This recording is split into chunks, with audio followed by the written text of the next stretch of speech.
Pirmas laiškas Korintiečiams 13 skyrius.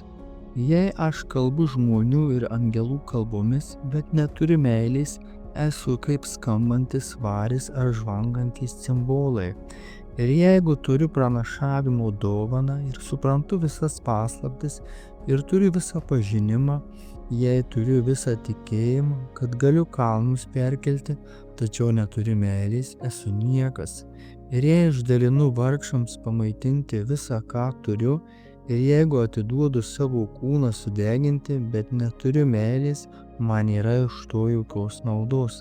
Meilė kantri ir maloni, meilė nepavydi, meilė nesigeria ir neišpuiksta, ji nesielgia nepadoriai, neieško savo naudos, nepasiduoda piktumui, nemąsto piktai, nesidžiaugia neteisybė, džiaugiasi tiesa, visa pakenčia, visa tiki, viskuo viliasi ir visa ištveria. Meilė niekada nesibaigia. Amen.